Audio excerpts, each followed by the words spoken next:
ඉතින් හාඳුර අවසානයේ විශේෂයෙන්ම කියන්න කිව්වා නිදුක් නිරෝගී සුවය ලැබේවා දීර්ඝායුෂ ලැබේවා කියලා. නිතරම බුද්ධ රත්නය, ධම්ම රත්නය, සංඝ රත්නය සිහි කරමින් ජීවත් වෙන්න කියලා තමයි උන්වහන්සේ ඔබතුමාට පින් දුන්නේ.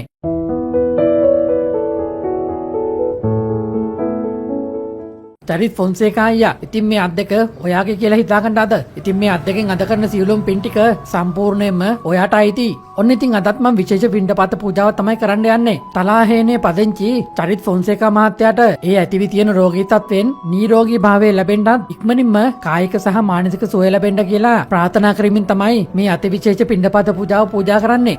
ඔන්න ඉතින් අද නම් බය වෙන්න දෙයක් නැහැ. මොකද අද පොලේ නම් කඩවල් ගොඩක් ඇරලා තියෙන්නේ. ඉතින් මම ওই විදිහට බලාගෙන එනකොට පළතුරු කඩේට මට ඇස ගැටුණා.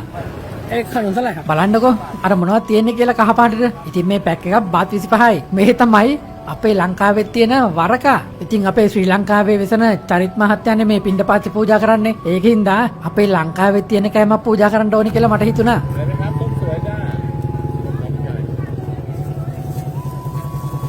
චෝක් සයි කයි.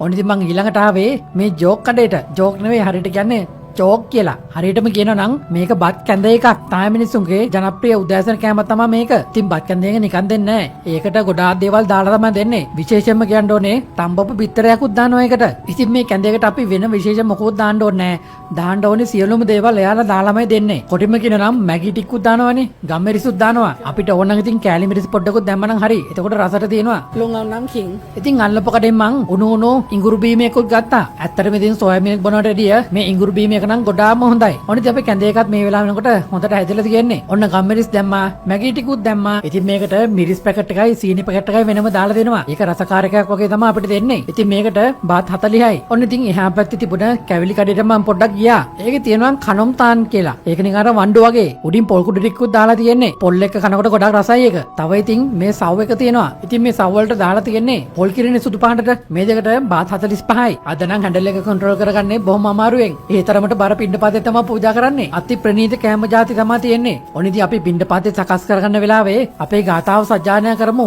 නමෝ තස්ස භගවතෝ අරහතෝ සම්මා සම්බුද්දස්ස නමෝ තස්ස භගවතෝ අරහතෝ සම්මා සම්බුද්දස්ස නමෝ තස්ස භගවතෝ අරහතෝ සම්මා සම්බුද්දස්ස සම්පච්චිච්ඡාමි නාසංසිමෝ රම්මාච මහතේවා සභේ යක්ඛා පලායන්ති රම්මාච මහතේවා අභිලාභා භවන්තු මේ මහා පුඤ්ඤෝ මහා ලාභෝ භවන්තු මේ මිත්තේ භාහු හති පුත්තමාහු නමෝ පුත්තාය විරතයෝ විරකෝනායං විරහිංසා විරතාසී විරතාසා විරයිතියෝ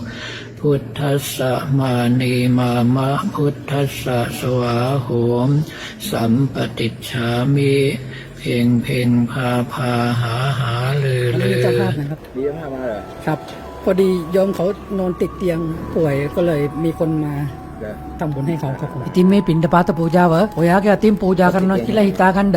ครับดีก็ต้องมาทำงาน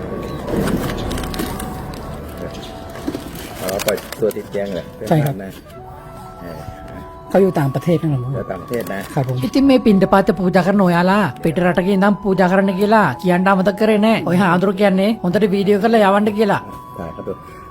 อาตาปีติโยวิวัชชันเตทัพโลโควินาทัพมาเตพันตลายโยสุขิขายโยโกพระอาทิวัตติเดียงจตาโลธรรมาวัฏันเดียโนทุขังพลังอายุโตพระโทติโลวันนโทปัจจุบันนโทติขัตถตาเมธาวิทุสังโสติอายุตุตวาพลังวันนังตุขัตทิพานโทติขายุตวะหุนติเอตายโสปัจจติติปวันตุสัพพมังคันตุสัพพเทวตาสัพพะนะสัทธาตุติเตสัพพมานุภาเวนะสาธุติตัสสังฆานุภาเวนะสัทธาตุติพระวันตุเตเจริญพันนะขอให้มันปันยืนนะหาจากโรคภัยไข้เจ็บนะบอกเขานะඉතින් හාඳුර අවසානයේ විශේෂයෙන්ම කියන්න කිව්වා නිදුක් නිරෝගී සුවය ලැබේවා දීර්ඝායුෂ ලැබේවා කියලා. නිතරම බුද්ධ රත්නය, ධම්ම රත්නය, සංඝ රත්නය සිහි කරමින් ජීවත් වෙන්න කියලා තමයි උන්වහන්සේ ඔබතුමාට පින් දුන්නේ.